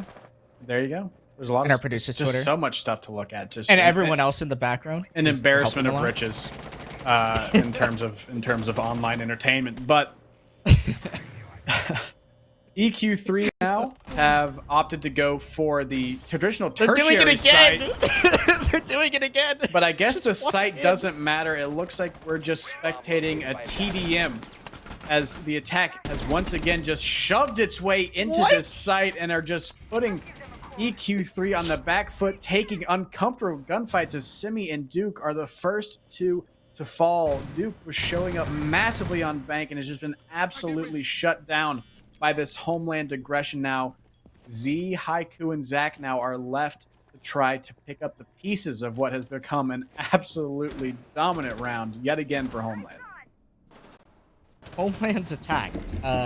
They seem to be robotic. They just continue to do the same thing and abuse the living hell out of EQ3. A flawless round as they execute each player on Homeland to find one, and EQ3, no answer right now for these different style Homeland attacks. They almost need to send the whole troops down to Bakery and to the first floor, but if you do that, Homeland might just go directly onto the bomb site. It's unpredictable what they're doing right now, but right now, it's working, and it's working damn well. That's rough. Your EQ3 right there. You take your timeout, you take your tactical pause, you try to kind of figure stuff out. You're going to go to the tertiary site, change up your play style a little bit, try to catch Homeland off guard. And I guess they're ready for it. I guess it doesn't really matter what site you're going if you're going to play all three of them the exact same way. So EQ3 left with only 2 chances to clean something up here on the defensive half. And let's just say it's not been particularly close so far. I'm laughing a lot because I think Zach is playing the pulse not as like an information operator, like typical pulse where they're just gonna like sit and reading and sit and train, try to get C4s Oh, and yeah, piano. this is I think he's defensive trying to ball. figure out exactly where Homeland is coming from. Yeah. Because EQ3 has no flipping clue. And I think he's just going to try to help give their team as much information. You see a couple players now running around on that first floor. Snipey's drone will go on through. Ivan and Snipey both to repel actually this time. They may be going for a What? different take than what we've seen. I don't think I've seen the Homeland attackers repel on up, as maybe their previous attacking routes have been setups. No, Snipey will still go on through the basement. Racky as well will find their way on through. A Gallon 6 to go off and potentially open up Oh the hatch. my Zach gosh. will take a little bit of damage.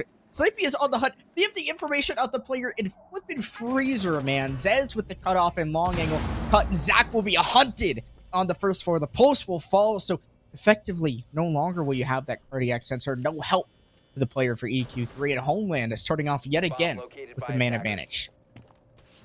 I'm gonna be honest. Watching map 1, I was like, how did this Homeland roster win so many games? They looked lost. And now we're on Cafe, and I totally get it. I'm surprised they didn't win more, honestly, because these guys are an absolute nightmare to deal with when they feel comfortable. But now, maybe EQ3 might have a chance to bite back just a little bit. Z finally shutting down Ivan's early aggression. Ivan's kind of been a bit of a spearhead for this team working onto the site, and Z is going to get aggressive himself, catching Snipey on the top red stairs now, and Duke's going to follow that up, and now EQ3 are actually starting to fight back a little bit.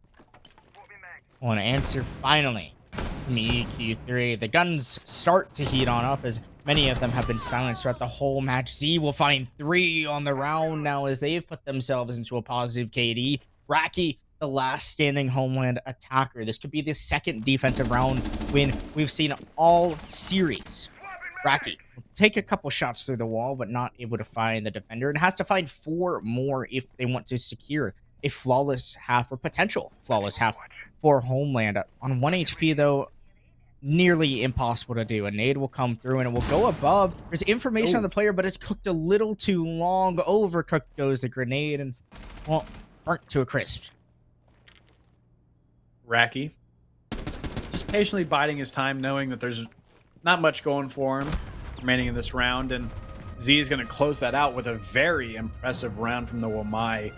4 kills, I believe, on those top red stairs, just being a menace. Actually shutting down the attack that has no choice but to go through those staircase bottlenecks. You'd think they might have figured that out a while ago, that they're just going to work up staircases, but hey, it's better late than never.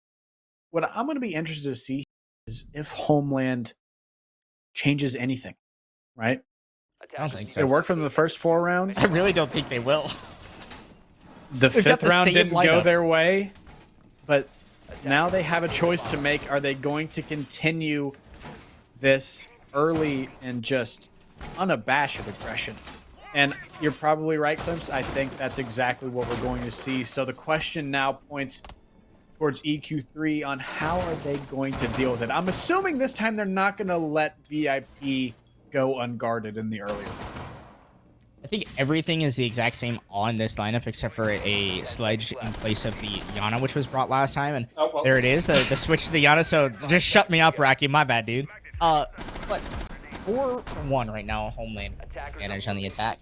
EQ3 should expect the aggressive rush play to come through from reception and through the first floor of Cafe, as that is what Homeland is set up to do. They went through reception, they rushed through VIP and caught this EQ3 defense off guard. The bakery door will get open, so maybe we'll see a slight difference going through, but I think it's the exact same. It's almost picture perfect as the Ying you heard last time on this kitchen defense from EQ3, ringing out the plenty of bullets, and the troops are being called. You see a lot of EQ3 trying to fight this aggressive attack which is coming on into the building, but now they rotate around and potentially even upstairs to maintain control. They're trying to stick to each other with each other's sides, and EMP will go on through, so it allows the players to find themselves in a reception. Cohen will find 1 onto Z, but Semi with the response on Ivan, so that player in lobby initially will fall. None more of those EE1Ds to go on through, and well, those scans not able to keep the defenders in place.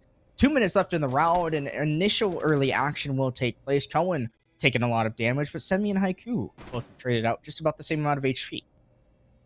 This is looking good. We're kind of in uncharted territory now as far as this map goes. It's almost a late round situation here. It's something that feels pretty alien. I'm kind of nervous. I don't know what to expect, but Duke is going to find 1 Simi as well, and now it's a 2v3 advantage going to the defense. Make it a 1v3 now as Raki yet again the lone remaining attacker, and the information is just going to be too strong. Duke finally showing up. He had a great map 1, and it took him just a little bit to find his footing here on map 2, but he found it just in time to give EQ3 a little bit of momentum now as they go onto the attack.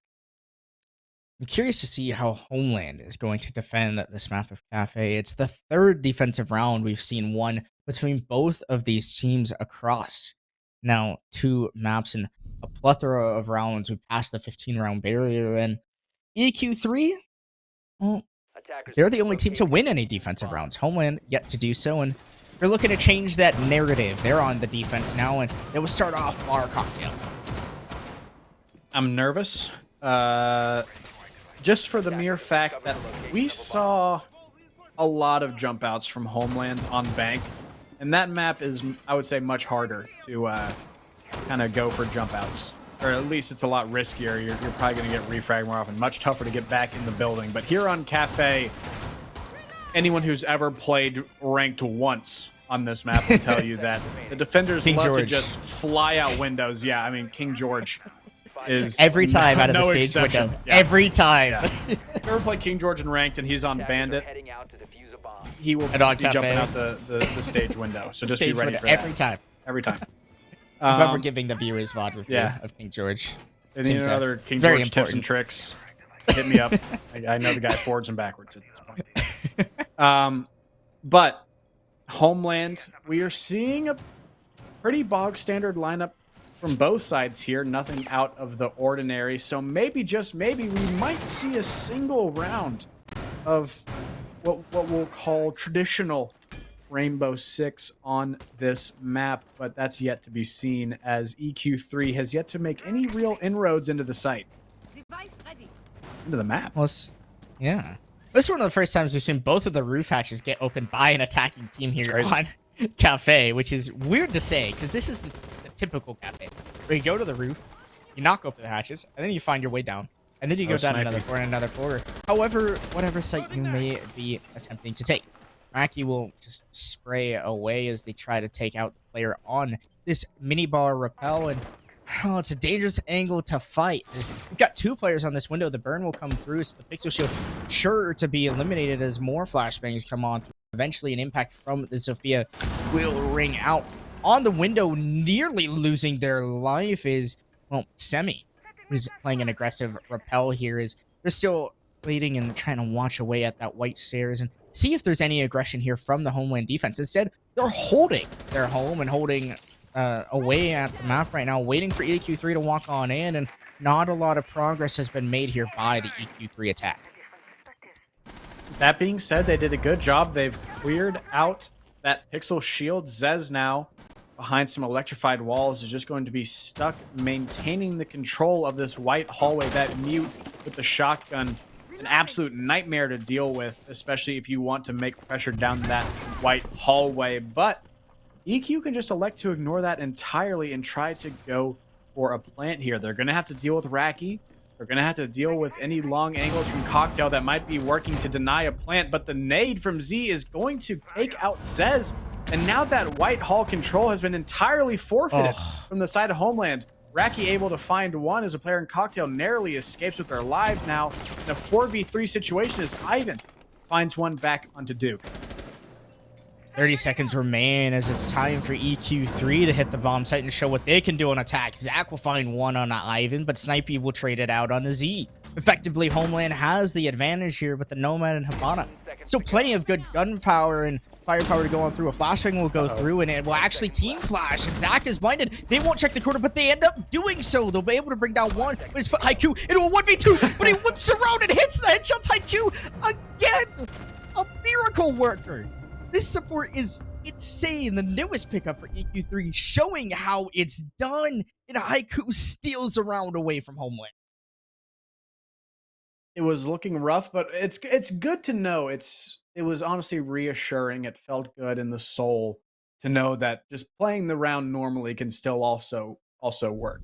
I thought maybe that was kind of a lost cause, but EQ3 showing that even the traditional stuff can still turn some heads, still find you some rounds, especially when you have a player like Haiku, who that was their first 2 kills.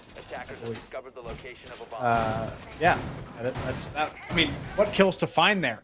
If you're the Habana in the 1v2, a bulletproof cam revealing your exact location, doesn't matter.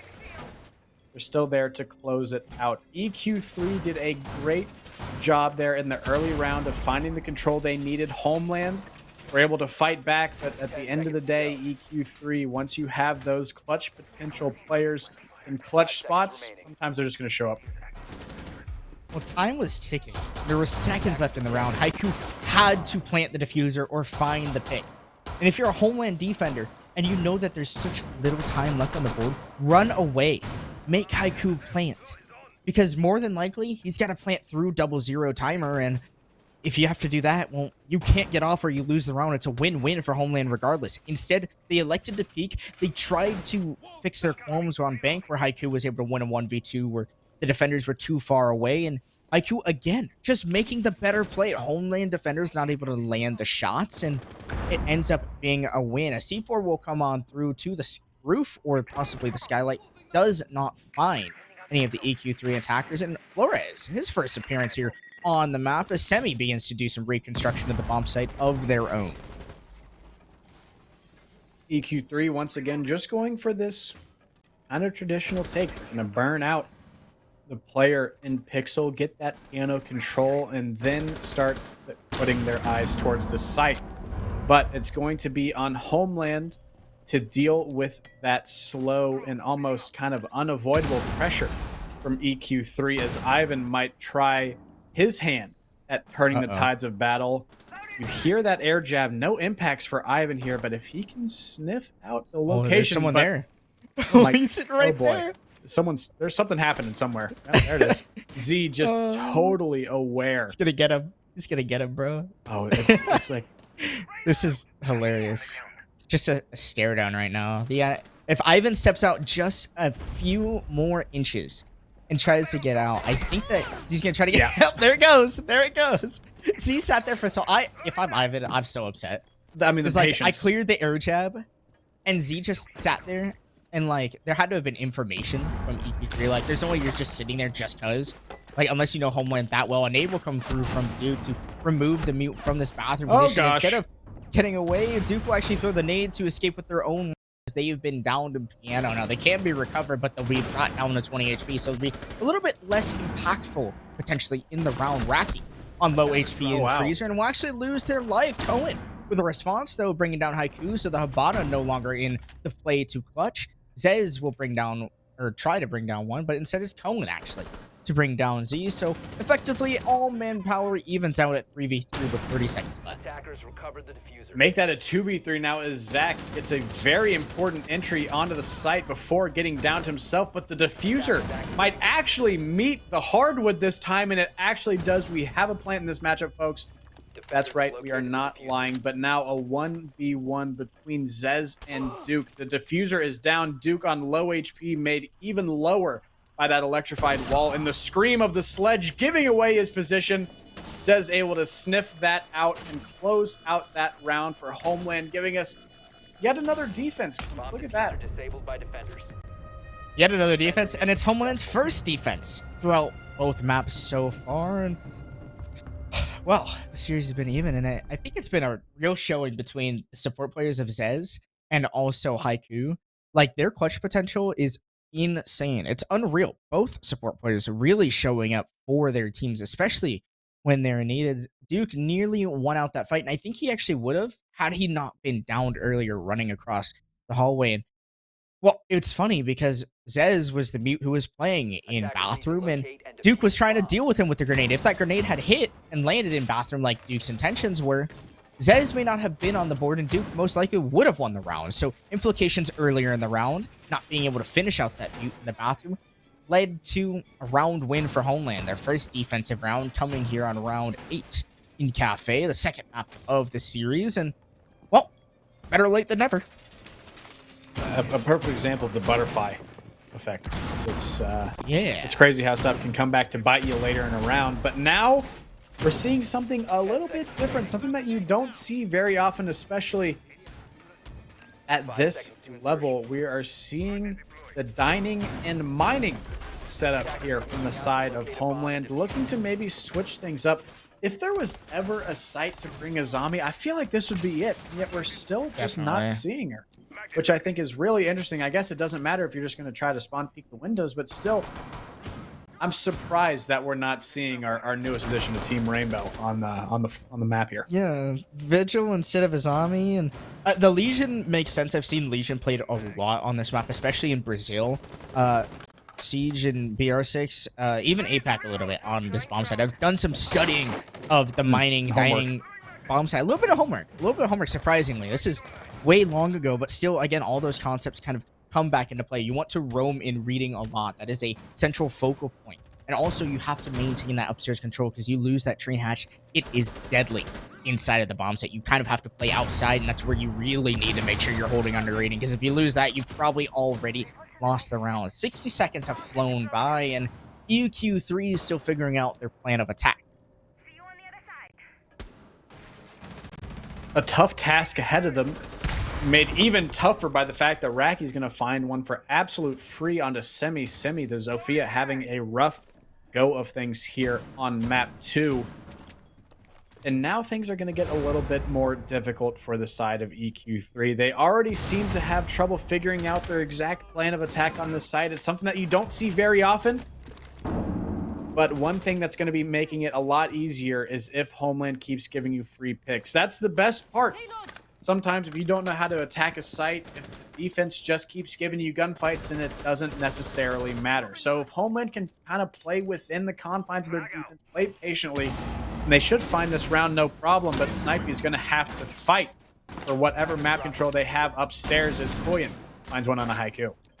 Well, Cohen is still hanging out from below, and with great support here for the Womai. Castle with a long angle, able to land one through the floor. Duke will find one on his Zez. The Womai is still upstairs, ends up losing their life eventually. Snipey falls, and EQ3, they've got the advantage this round. This is kind of why you don't see this bomb site happen a lot. More shots to ring out here from Cohen, but not able to land the kill. Instead, a little bit of damage, and hey, Zach, stop walking over my holes. Cohen being a little territorial, but vertical play begins to be established here by EQ3. No C4 from Homeland to eliminate the sledge, who may swing away freely at the floor unless bullets may ring up. No impacts left in Racky's pocket either. Cohen and Racky, the last two defenders for Homeland, they've spread themselves across the map in a relatively distant manner, and Racky's position may be unknown to the EQ3 attack. They make their way on to reading, and Cohen with the long angle will bring down one. Duke, though, stops Racky, but the diffuser has to go down. I don't think they know where the bomb site is. Zach, though, will find Cohen as Cohen brings down Duke, and it's a miracle. As, again, the round boiling down to just the final few seconds, and EQ3 find round number 9. Dicey. A very dicey way to close that one out. I definitely think they knew what the bomb site was. I'm going to give them that. But opting to go for reading with that little time left it's a risky call.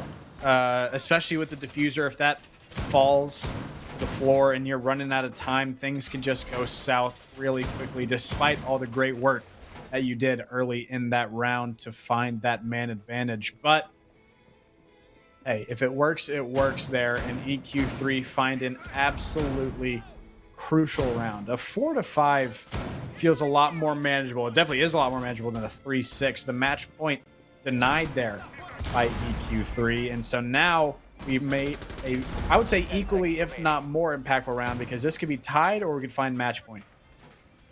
Well, attack seems to be both teams' specialties. Back to mining dining we will go. So Homeland won another shot at it. They nearly took home that previous round, and Duke will bring down Cohen. I believe the castle was trying to put down a barricade somewhere, and instead is punished for it. Yeah, at the top of the white stairs window. Cohen trying to use that cool mechanic where the barricade immediately disappears. It's very hard to time that up and get a kill. You only have about a second, if that, to be able to spot the castle's head and take them out. But Cohen too late on their setup. They'll forfeit their life, and the castle, the anchor, putting long angles throughout the floor, it'll no longer exist in the round. EQ3 once again met with a early man advantage, trying their best to deny Homeland a shot at map 3, and they're going to have to find 3 more rounds to do it in regulation, or at least 2 to force overtime here. But Homeland, they still have plenty of control and plenty of manpower. Oh, as I say that, beautiful. though, Semi is just going to absolutely cut down Snipey, but Zez is going to find one right back. And so that map control might be disappearing, but the manpower is still paying dividends. That's exactly why that castle barricade is there on that white window.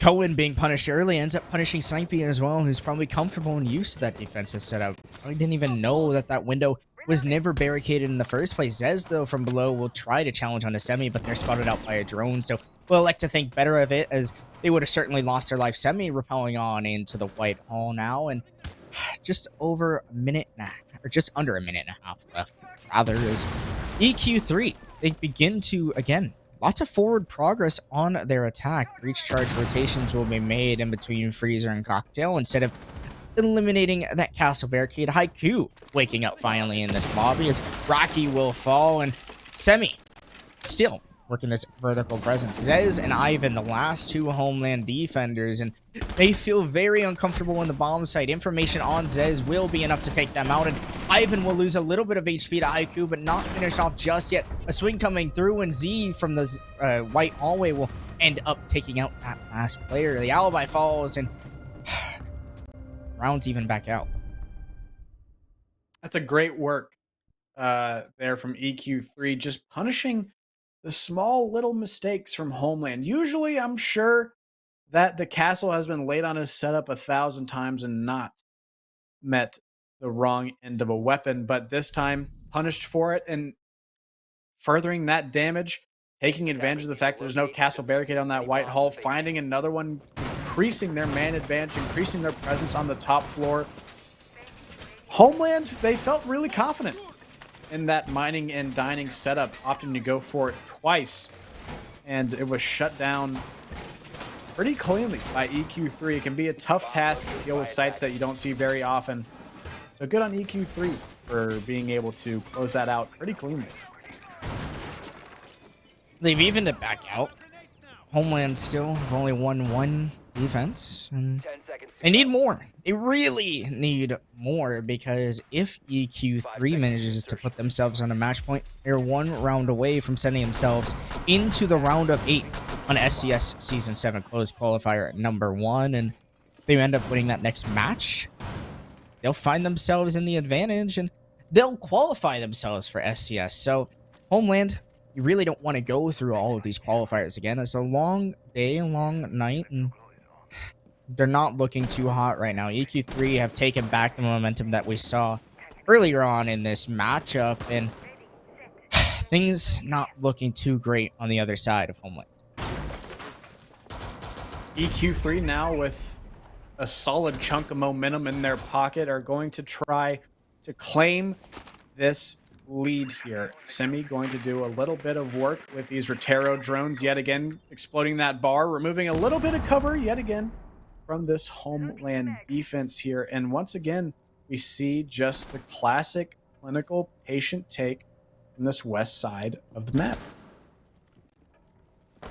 EQ3 looks like a better team than they were yesterday, in my opinion. After watching them a couple times, I think that they have more information than they were getting yesterday. So the drones have been there, and the teamwork and the nades coming on through now as the pixel shield will be cleared on up. Raki will get away with their life before the sledge will open up that castle barricade on the regular barricade rather on the white hallway, and Mute left alone again inside a bathroom. A nade could come through here from Duke, and that might be just the play here from the sledge, but they'll actually do a little bit of damage to the Jaeger. Not able to land the headshot, though, is Duke. Information on the player in bathroom has been made aware, and Zez will actually lose their life to the punch hole of the humidor shop in Cigar.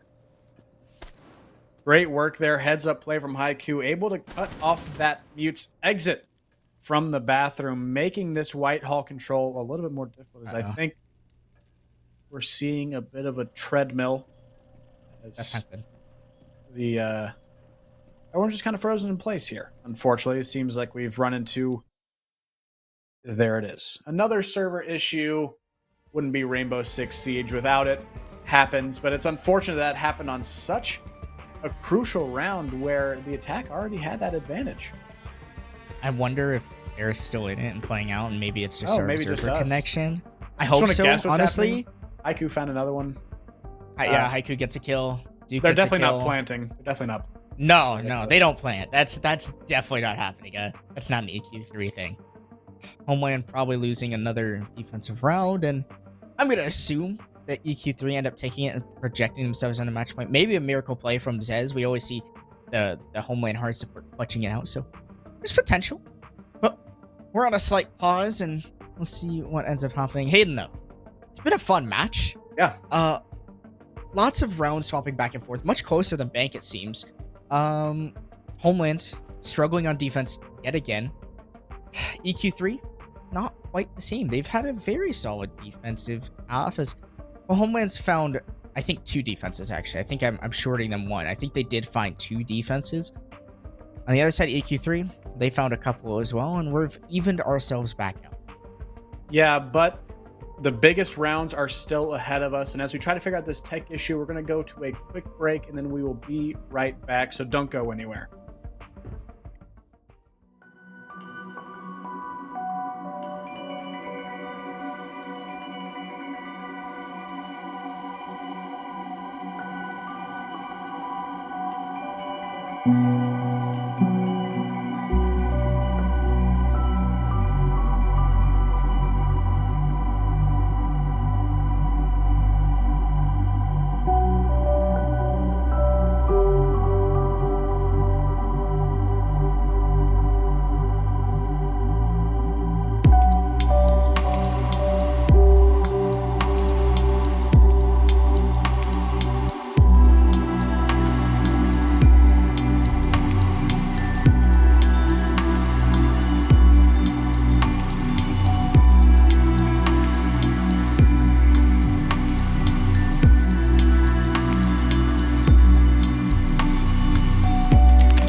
Welcome back to a very, very important round in this SCS7 closed qualifier matchup here, as we are tied on map 2 of this Homeland EQ3 matchup here. EQ3 finding the last 2 rounds to even out the score and maybe, just maybe, have a chance at closing this one out in 2.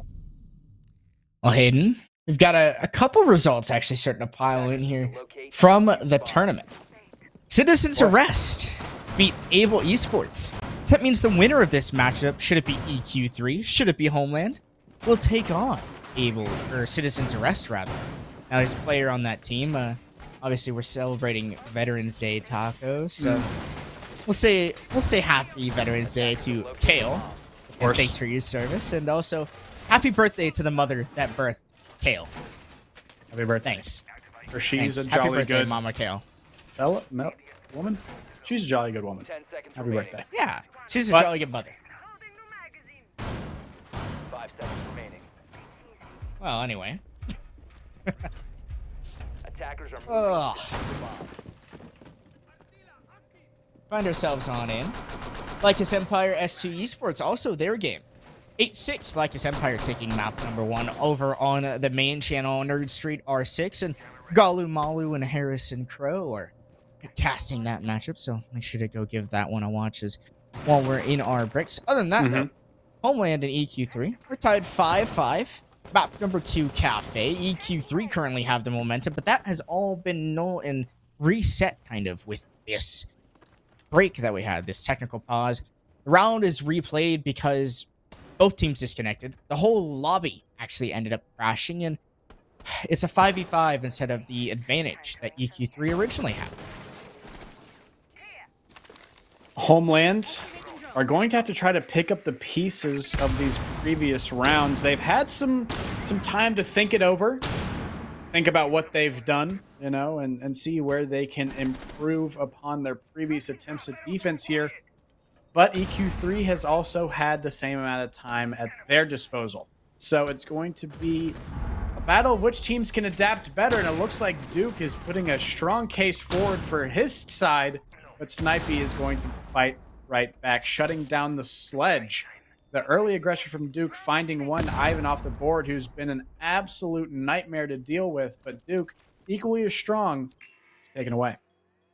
Duke is a powerhouse in the gun skill and firepower department. No longer will that weapon of mass destruction be available for EQ3, but there's plenty of other great players and good talent sealed all across this EQ3 roster, Z being one of those names, the Yana.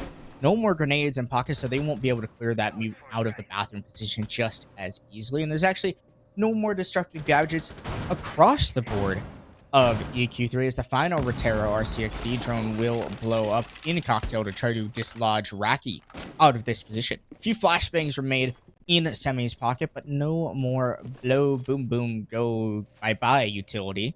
And Well said. well, yeah, I think that's a good way to describe it. I thought that the Yata was just running like, to the bomb what? site, but it was the Gemini clone, so the Beat Jammer will stop that information as 30 seconds boil down and EQ3 have yet to execute. Yeah, but it looks like they think they have all the control they need as Haiku is getting that diffuser down in a 4v4 situation. And he gets the plant down with not a frame to spare as he loses his life. But now EQ3 have swapped sides and are on the defensive roll here as Semi has to deny the defuse attempt here, finding 1 and 2, as now it's an effective, I believe, 2v2 situation as Koyan finds the hardwood. Zezo is going to shut down the remaining attacker inside the building, so Semi decides to hop in instead. The heads-up play from your roof, just the baiter on the roof, he decides to head on in and saves the round for EQ3, putting them on match and map point. They could close out the series here with one well-timed attack. EQ3, 1 round away from stamping themselves into the round of 8. They've not secured a position yet into SCS Season 7, but they could be one step closer in our long playoffs and qualifier format. EQ3, though, they finished 5-3 in the open qualifiers. Homeland finished 6-2. And EQ3 look like the better team right now. As well, they're the first team to secure match point here on Cafe. They were the first one to secure match point on Bank. Homeland, they need this round desperately, unless they want to go through everything all over again. It is win or go home, and Homeland surely does not want to go home just yet. Heading to a site we have not seen. Have we seen it yet from Homeland? I don't know if they've gone to the basement. We saw mining twice. We saw the top floor, I think, 3 times, actually. So this might be our first look at Homeland's defenses here on this first floor, and they bring it out at a time where it couldn't be more important that they close this one out. And so EQ3 are going to have to find a way to deal with this Homeland setup that right now seems pretty standard, I would say. You have kind of some solo roam efforts upstairs, and so if EQ3 can find those solo roams and shut them down, they might have a really good shot, or maybe just ignore them entirely, but they could have a really good shot at finding the next round of these qualifiers. Bakery is completely uncontested, and Z and the rest of the EQ3 attack will flow on through. Zez here is the first line of defense in prep with the shield and protection most likely from their ADSs, but Homeland, they don't have any utility to stop these defenders from, or these attackers rather, from opening up the wall. Haiku will simply stroll on up, begin that process. The bakery wall opened only a minute into the round, and it's concerning if you're a fan of Homeland. Hopefully vertical control has been made, and Ivan will be able to get that initial pick onto Haiku, so the thermite falls and there's no more breach opportunity made within this round. Z rather with the refrag on Ivan, so we'll take down the vigil, but Zez now is the next defender to take a little bit of damage. Their deployable shield is gone now, so effectively they are stuck in this position on prep. Z holding this long angle and may be able to find the defender hanging out in coat check. Zach does find Zez, so well, the Jaeger has fallen, and most of bakery control in that first kitchen bomb site given to the EQ attack. Raki, Koyan, and Snipey are going to have to save the hopes of Homeland here on this map. A map that they started so dominantly on has now fallen by the wayside at the hands of EQ3, and their patient and unwavering attacks have just been too much to deal with, and they're going to have to learn how to deal with it quickly. Z, though, finding control in prep, but is also exposed to these vertical angles, so if Homeland can take advantage of this positioning, they might be able to find one back, but the pressure is starting to mount on the site. Raki, with maybe a late flank down red stairs, might just save this round, but the diffuser going down might spell disaster for Homeland, though. Raki finds another one, and now the diffuser down. Zach in a 1v3 situation now. Might have a chance. Finds two! And now a 1v1 for Zach. The call coming out, locking the defender in place. Raki in a 1v1, knowing the Lion is stuck in this corner of prep. The diffuser right by his ankles, has no choice but to try to fight tooth and nail for every inch of this site that is left. The Lion now having an opportunity to reposition now that Raki has made his move. The drone intel going to be huge here for the lone attacker in the 1v3. Raki coming up, finds the Lion unaware, but the gunfight is there, and Zach closes it out in absolutely Herculean fashion, finding the gunfight one at a time, finding two with almost a collateral, 2 kills with 1 bullet. The Lion there, once that plant was down, Zach knew exactly what he had to do, and he was able to close it out. Amazing, amazing work, and what a way to clean out this series. This man planted the diffuser and then got the last 3 defender kills. 2 of the defenders lining up within the bomb site and finding the last one on red stairs. Beautiful usage of the utility to give himself some time to recollect his thoughts and hang out in prep window. The read came through. The Malusi knew exactly where Zach was. Pre-fire, but did not stay with it. They maybe weren't as confident as they should have been. They lost the fight. Zach was incredible play by Zach, showing up exactly when their team needs them. After a long rehost, we come back into the lobby. It's 5-5. EQ3, they take this series 2-0, 7-4 on Bank to start off their own map pick. They started off 6-0, and then they threw away a few rounds, but they were eventually able to come back and take 1 defense. Cafe, they set themselves with the task of winning a few more defenses. They did just that.